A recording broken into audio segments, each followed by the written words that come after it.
Os!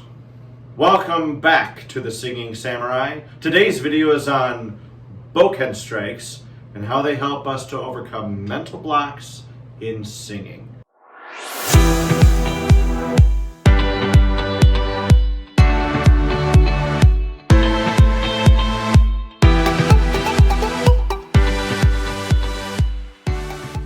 Okay, so this is the second video in the series on buki, on the bokken specifically, and how we can use that in the studio and use it in terms of a supplemental training, maybe outside of the studio, on the mat or on our own, to get past the mental blocks that we most often experience in singing.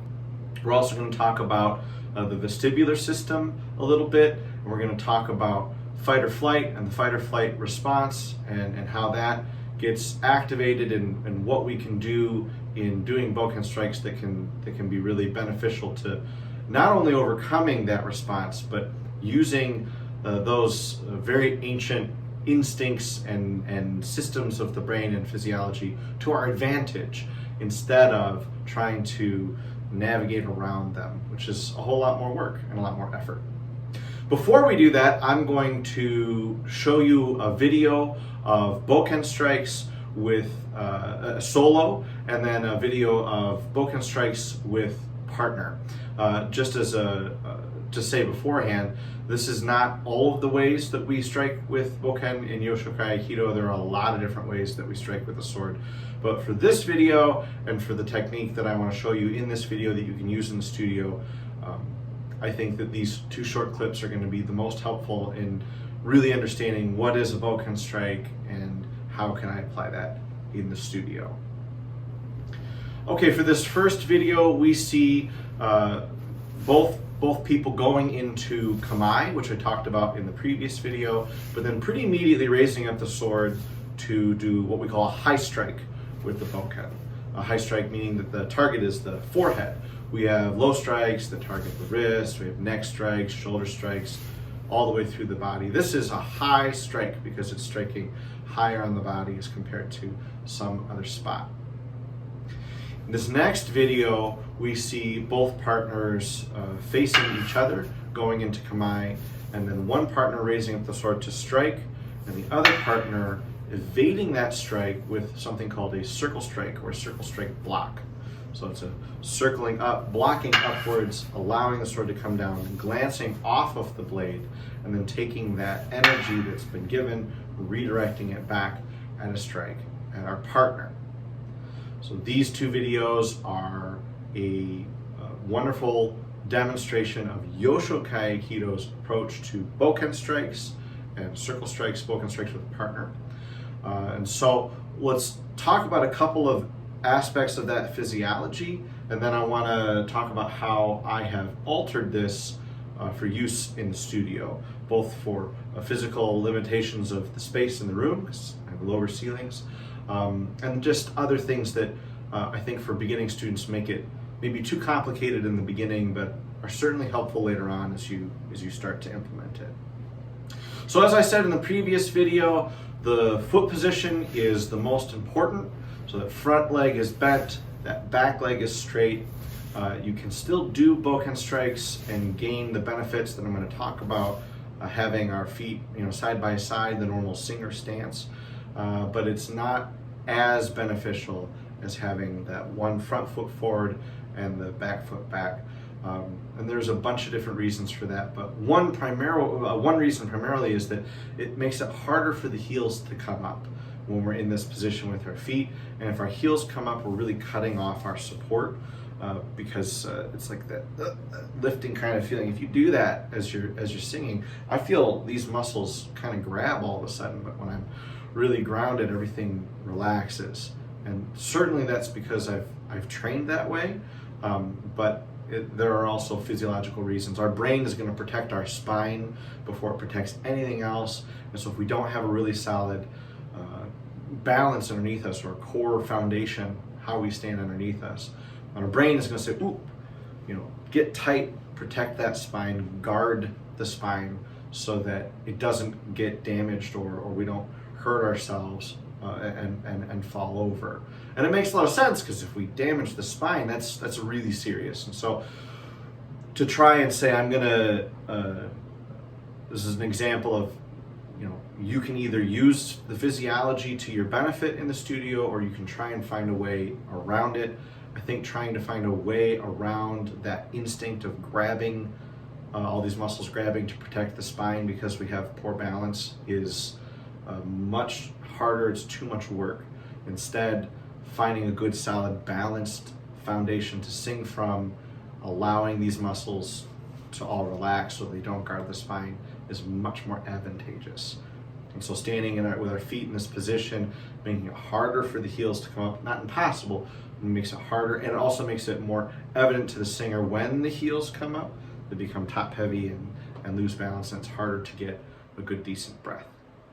And on top of that, even if they don't know, we know the position that they're in is advantageous for them, even if they don't necessarily make that connection.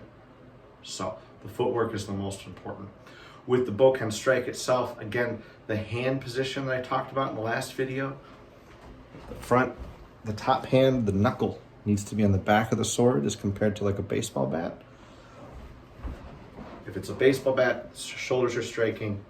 If it's the knuckle and it's appropriately placed in the middle of the palm of the hand like so, then it's these the intercostal muscles, the core muscles, our obliques, the muscles in our back are providing the strength for the cut as compared to our shoulders.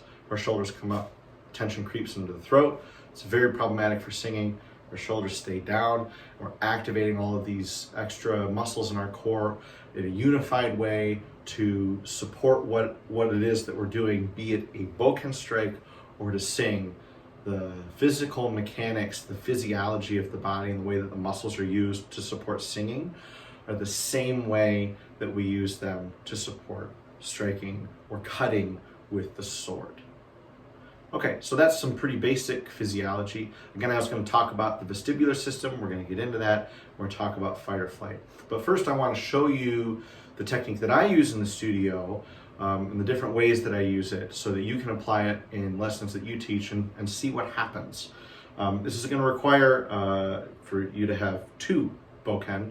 And I didn't say in the last video, but I should mention, so this is about $100. I also use this. It's a bokuto. It's thicker and wider than the bokken. An example, not by much, but it's enough. And I use this to block with when my students strike. It's easier for me. It's easier on my body, even though they're striking down here. It's still force that gets sent through my body when I do offer a block, and it gives better feedback to the students when they block if I kind of meet their strike midway through, to if they're maybe striking in a way that's a little lacking of energy, shall we say, or kind of a weaker strike, which I'll get into. This is a little bit more, I think it's like 110, something like that, so about $100.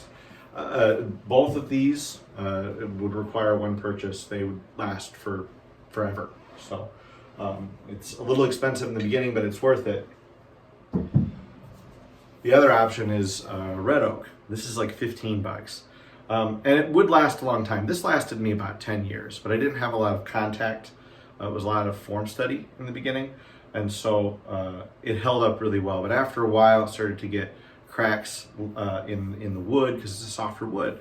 And so it's possible that it could wear out more quickly. It depends on how much it's used. So I think in the beginning, it would be fine to get 2.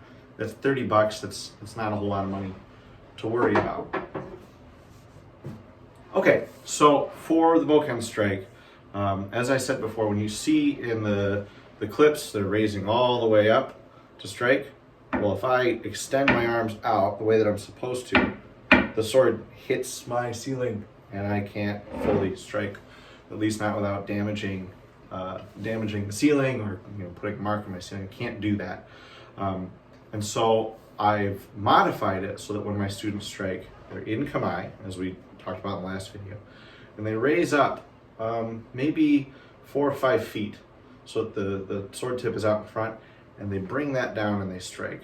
And when they do, it's most important that they keep their arms extended out as compared to coming in, bringing them in and striking this way. It's from this position. This is much more important, because striking like this is using the fronts of the shoulders and the biceps, but striking out, having the arms really extended, is using the triceps and all of the muscles of the core and the back to support the strike. So I'll have my students strike out like that, and I'll hold the bokken. In the video, you saw a more traditional block of coming up over the head, keeping the sword up in this diagonal angle. The reason for this is that it protects the head and the rest of the body, and then the strike slides off the end of the sword, and then you can take that force and redirect it. But I found that when I first started doing this technique with my students, they were really nervous about striking at me, which was so endearing. So I was like, oh, okay, they like me. I torture them every week, and it's like you'd think they would just relish the opportunity to and nope, they were afraid. They were timid about striking, and so I had to modify it. And instead of having the sword up over my head, I would step off to the side and have the sword out here at a distance, and tell them to aim in this general area. And again, they would be a little nervous because they didn't want to hurt me, but after they got used to it, I give them a little bit of extra energy into their strike, just to really get a good solid thwack, which activates all those muscle groups as compared to something that's a little emaciated. For safety purposes, if you're nervous about doing this, you think, oh, I'm going to get hit in the head or something, have it higher than your head. You're not going to get hit. And if you're worried about still, don't have it so close to your body, have it out in front. It's totally fine. That much distance between you, they're not going to hit you as long as you're paying attention, and it's very, very safe. I've not been hit. One of the other reasons that this is kind of nice is the rare opportunity if I were to, say, block at an angle like this and I'm not paying attention, the sword could come down, and that's what the handguard's for. That was what it was designed for the battlefield, is to protect the hand. But if it's slightly tilted or straight, because of the nature of the way that the bokken is made, the bokken will bounce off of the side. Okay, so a little bit of history. Where did this come from? Why did I develop this?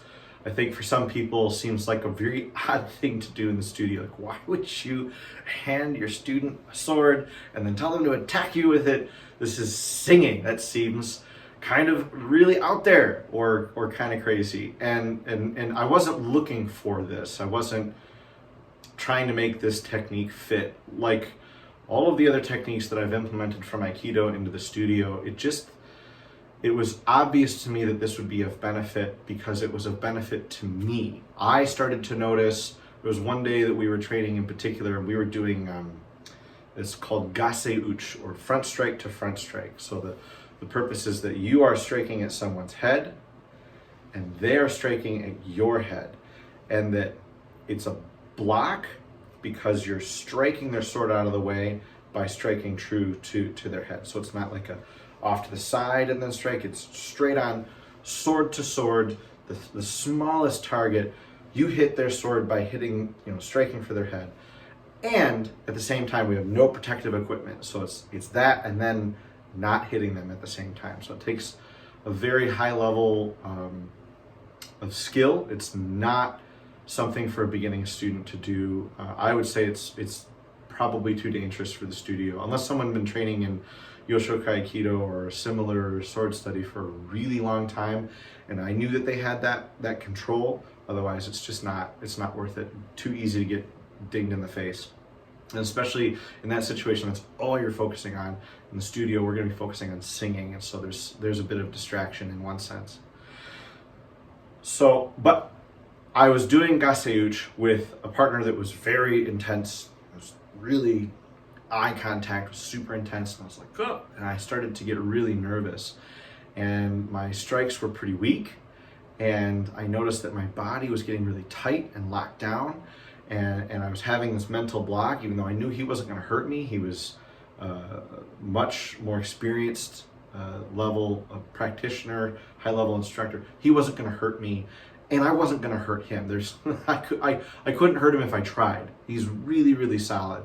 And so I realized that it was just me. It was the way that I was reacting to the pressure, the stress of the situation, either worrying about hitting him or him hitting me, even though I knew that wasn't going to happen. It was still this physiological response. Everything got tight and locked down, and I got very timid with my strikes, and it was just the nerves and the fear completely took over.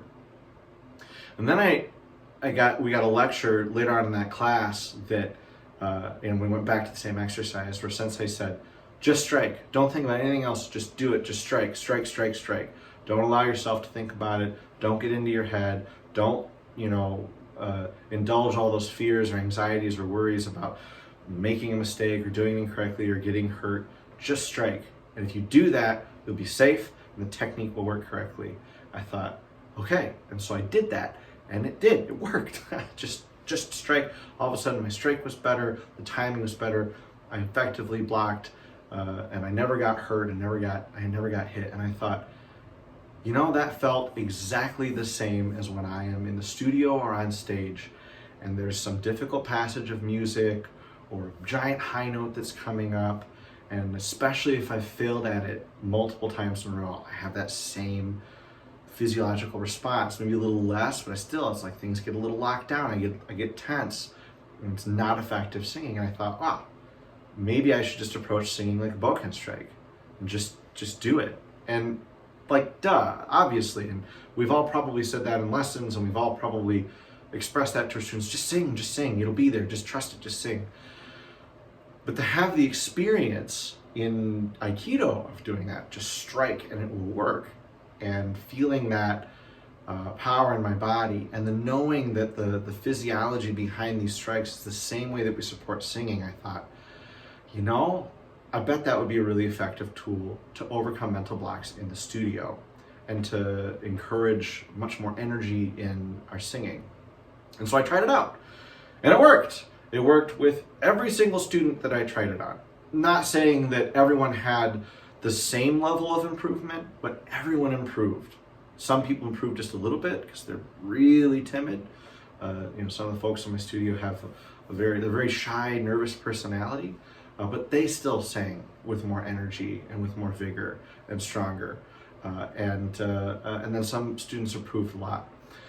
But even for the situations where it didn't work right away, it didn't work because the strike that the student had was weak, or it wasn't committed in the same way that their singing was weak and not really committed.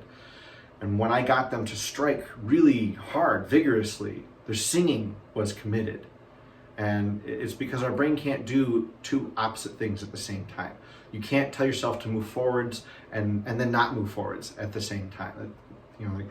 That hesitation of a step is just going to make you really off balance. Either you take a step forward or you don't. You strike with the bokken or you don't. You sing the phrase or you don't. Anything else is just not meeting the mark. So if you meet the mark in one sense, this very physical technique of I'm going to strike something with my body, everything in line, in this way that's physiologically beneficial to singing, my singing is going to be stronger. I don't have to think about it, and as the teacher, I don't have to constantly say, please sing out, sing louder, sing out, it's okay, you'll make it through the phrase. We can say that, and I have said that till I'm blue in the face, and we all know that until they really have the experience of connecting with their body and singing out, there's always going to be that nagging sense. And then it comes back when the music is harder later on. They've made some progress, and we go from art songs to arias, and we go from simpler arias to more advanced arias, whole rolls, all that stuff. It comes back, and so it's a great way to overcome that fear, that trepidation, and say just sing, just strike. But it's also a great way of showing, instead of me just saying, when you strike in this wimpy way, your singing is wimpy. I've had students where they looked at me totally perplexed, and I'd say, you need to sing with more energy. You need to take a deeper breath. And they're looking at me like, I'm singing with all the energy in the world. I'm taking a deeper breath. This guy is completely nuts. And then when they strike, and the strike is weak, and I say, you gotta strike harder than that. Like, there's no debate. They see that the strike is weak. They can feel that the strike is weak. We've hit things. We know when we hit something, if we've hit it hard or we haven't hit it hard. So when they start to focus on that, pow, and they hit the sword at the moment that they sing, and the voice blossoms, and then they go, oh, wow, that was so much easier. Why was that so much easier? Most of the experiences that I've gotten in my studio are my students expressing to me that they are surprised that it was such a different way to sing. Strike, powerful singing. Some students have expressed that they're so focused on doing this correctly, they don't even think about their singing. So I have to ask them questions, and I try to not be leading, but I also hear what they do, and I go, oh, that was louder, it was more consistent, they had an easier time into the top, whatever it is that we're working on.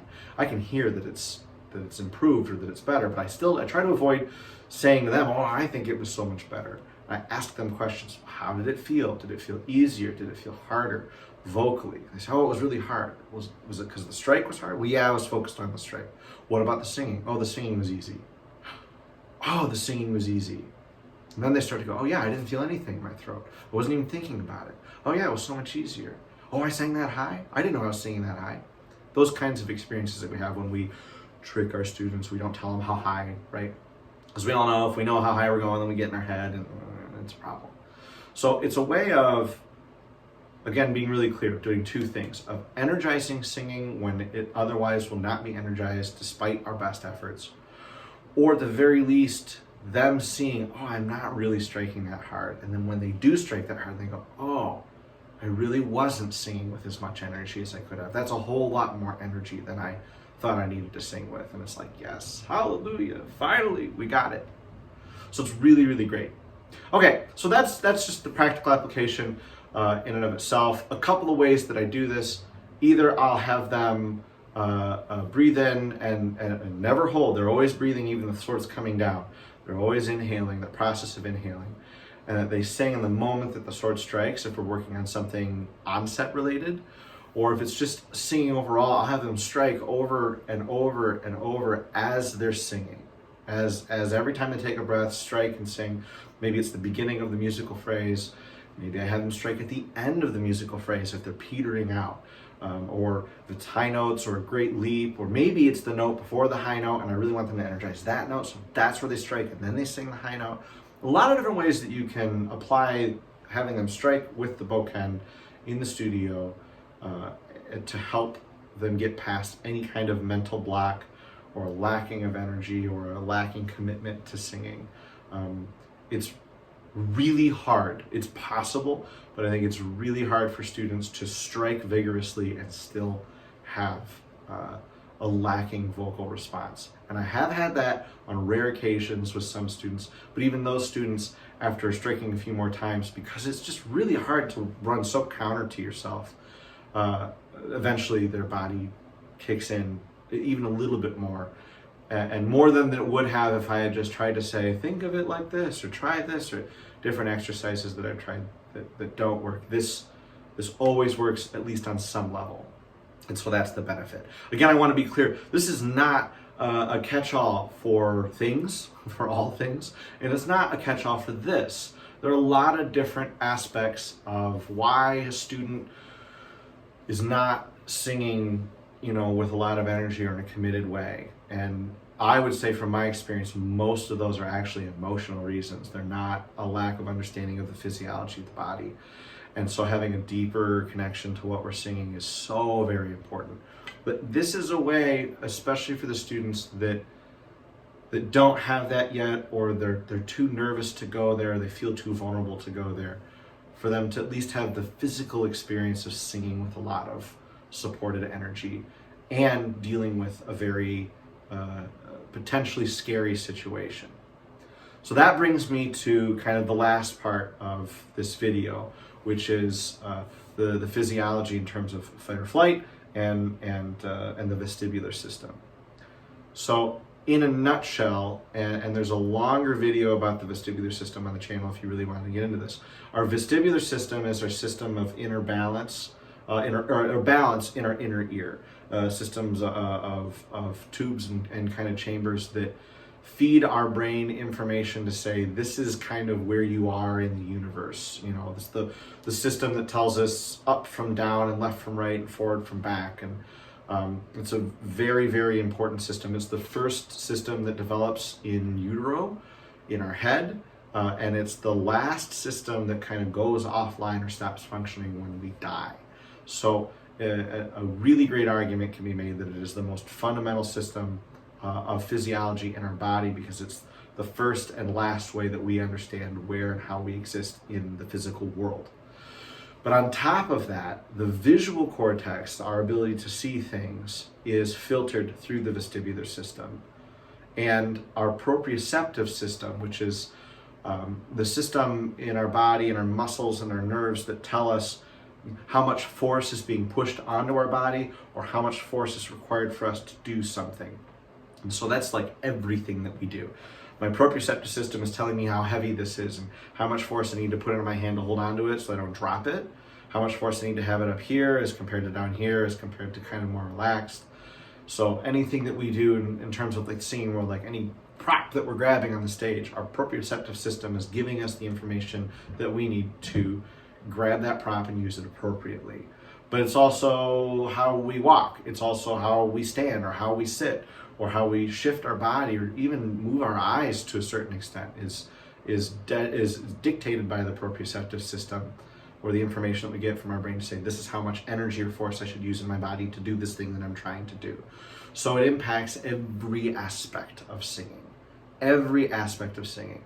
How much force do I need with which to inhale to totally fill my lungs? How much force do I need as compared to, am I more relaxed? I mean, all of that information that we're getting is coming from our proprioceptive system and our interoceptive system, the feeling that we have inside of our body. That's also involved too. But the proprioceptive system and the visual cortex are filtered through our vestibular system.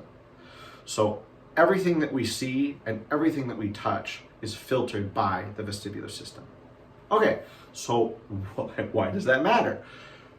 There are ways of stimulating the vestibular system that encourage procedural memory to be built or refined. Procedural memory, really quick, the difference between that and declarative memory is procedural memory is how we walk or crawl or sit or breathe or do anything that we do without our conscious mind really thinking about it, outside of just a normal, like our heart beating isn't so much a procedural memory. We haven't had to develop how that happens. That just happens. And the unconscious breathing that we have, that just happens.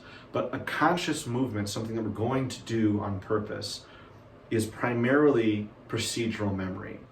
One of the reasons, for instance, why we don't remember anything from the ages of like 0 to 3 is because our brain is so focused on building procedural memory so that we can navigate the world. We don't actually have the brain space for a lot of declarative memory. It's also that the brain hasn't fully developed yet to be able to have declarative memory, and it could be reasonably argued that we need to get the procedural memory down first before the brain can develop in that way. A lot of things that have to happen that build upon each other. Properly stimulating the vestibular system helps us to build those procedural memories faster. Another way of putting it directly in the studio, all of the techniques that we are teaching our students to do in terms of anything technical, vocally technical, are building procedural memories. So if we're using the vestibular system to our advantage, again, instead of trying to circumvent a very powerful system, we use it to our advantage. We're going to have an easier time teaching our students the skills that they need to learn in terms of vocal technique to sing with. It's not to say that procedural memory is there for things like diction. You know, we're going to have more of a declarative memory of that. This is how this word is pronounced, or these consonants, or what have you. But there is procedural memory in diction, in that this is how I'm moving my mouth, or my tongue, or my lips. We can't think about all of those things when we're singing a double T. It just has to be there. So that's also still procedural memory. So how do you properly stimulate the vestibular system? Eye movement, head movement, rolling, rocking, crawling, and gait movement, arms and legs, are the proper ways of stimulating the vestibular system. Vestibular stimulation is used for a variety of different things. It could be a way of helping, for instance, Alzheimer's patients. It was discovered that through vestibular stimulation, they were able to still develop new procedural memories and refine existing procedural memories, even though their declarative memory was failing due to the nature of Alzheimer's. So it's proven in adults to help, at least in those areas, that if you stimulate the vestibular system appropriately, you can learn procedural memory, you can build procedural memory or refine it better than if you don't do this. It's also been shown to help stroke victims regain their ability to use their body if they're totally paralyzed from the stroke, and it starts off with eye movement back and forth and up and down, that eventually then that turns the head, because we move our eyes to turn our head.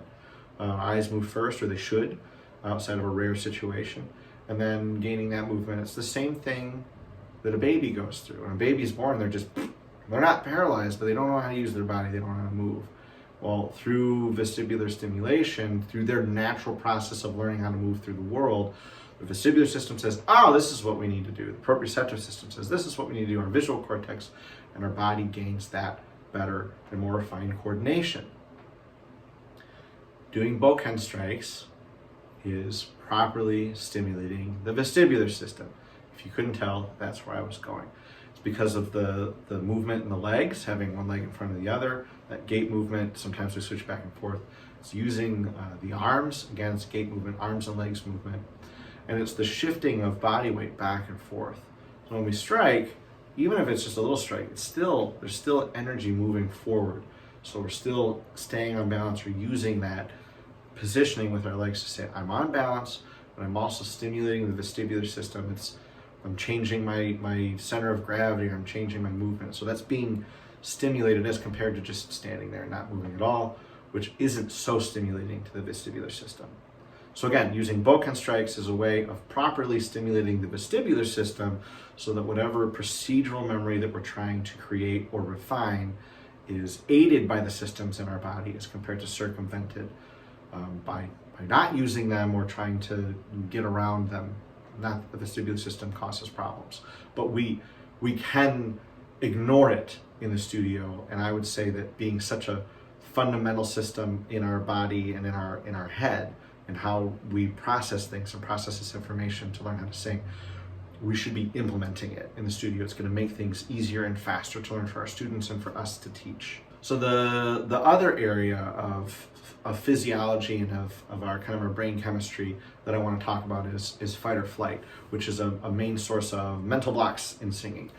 And the reason being is that, like if we stand on stage and we say to the audience, oh, look what I can do, and they don't like us, and maybe we fail, we have less popularity, and with less popularity, or enjoyment, of the people that are in front of us, the less safe we feel. I think that this comes from a long, long history, tens of thousands or hundreds of thousands of years of being kind of a tribe species. That's how we've survived in such a hostile environment, that the more people that liked you, the safer you were, and the fewer people that liked you, the closer you were to being eaten by a lion or a bear or some other creature that was trying to kill you. So getting out in front of the audience, like, why do we have that fight or flight response? Why do we get so nervous about singing in front of people? It's for that reason, and because we care. We have to be vulnerable. So that vulnerability mixed with if they don't like us, the fight or flight response.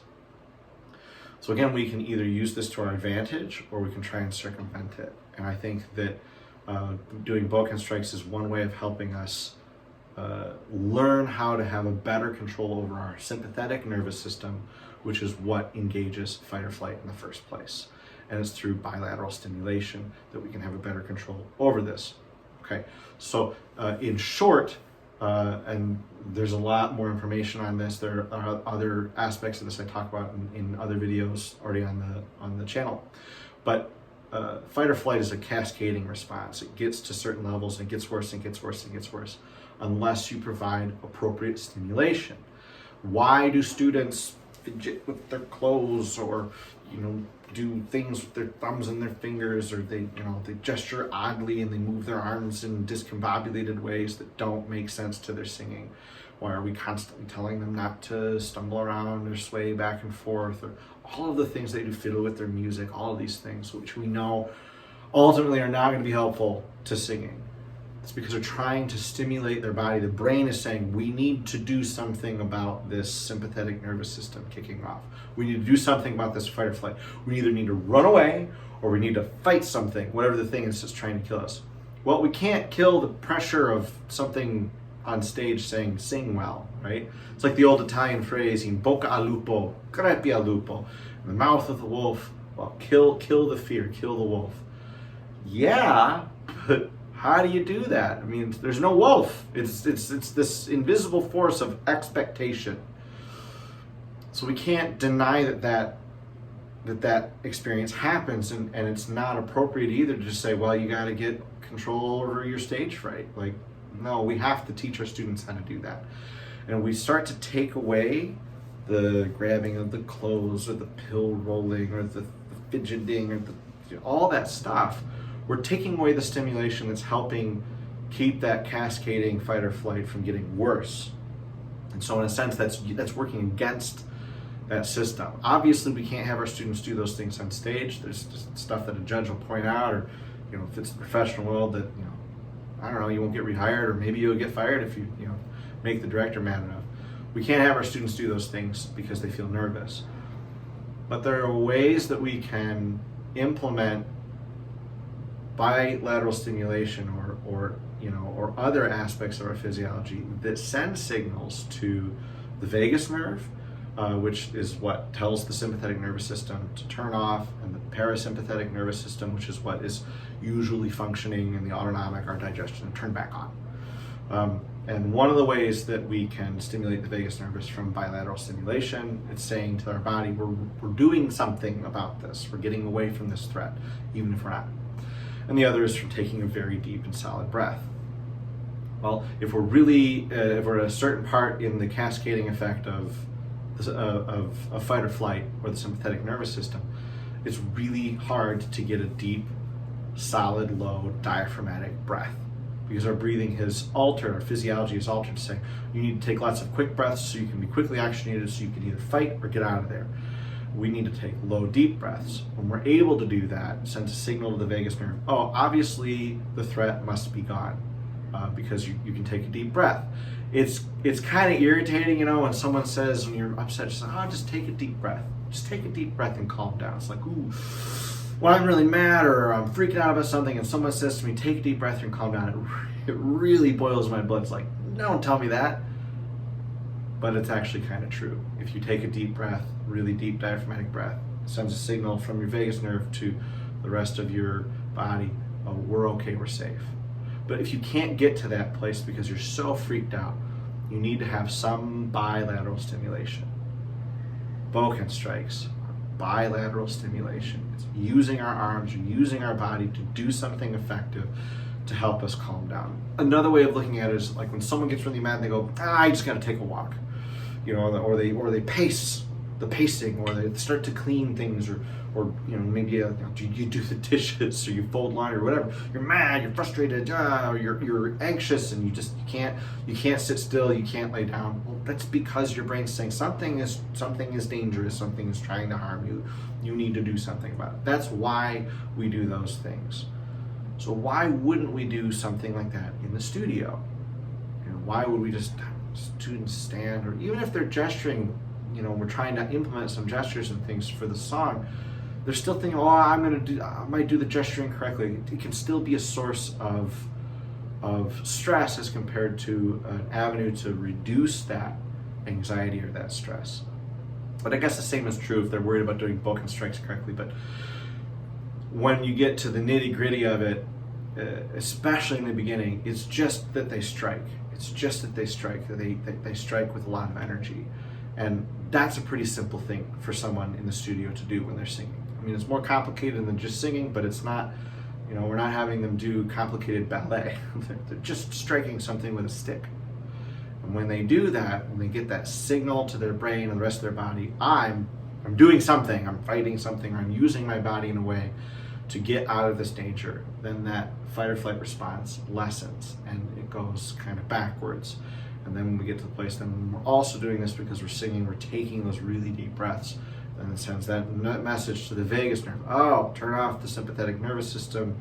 Nothing's trying to kill us, we're fine.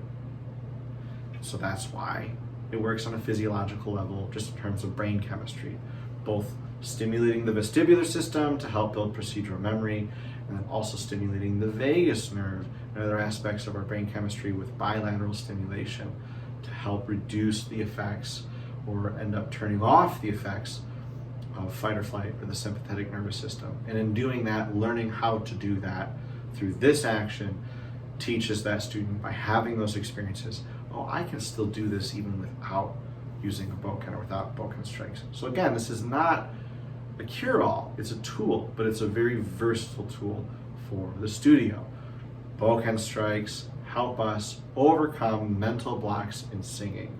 And they help us overcome these mental blocks because you cannot strike vigorously with a bokken and sing in a weak way, or if you do, it's very hard because it's very counterproductive. Also, it properly stimulates the vestibular system, which processes the visual, all the information from the visual cortex, the proprioceptive system, which we use in every aspect of singing. So it makes that building of procedural memory better, sharper, and easier.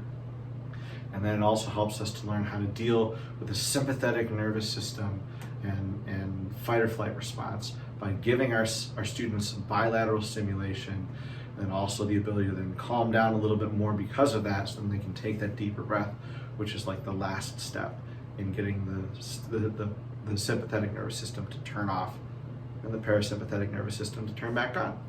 So that's a lot. This is a really long video. This stuff's complicated, and so it's just gonna have to be that way. If you have any questions, you want to see something different, something that doesn't make sense, please put them in the comments below. Thank you very much. Os!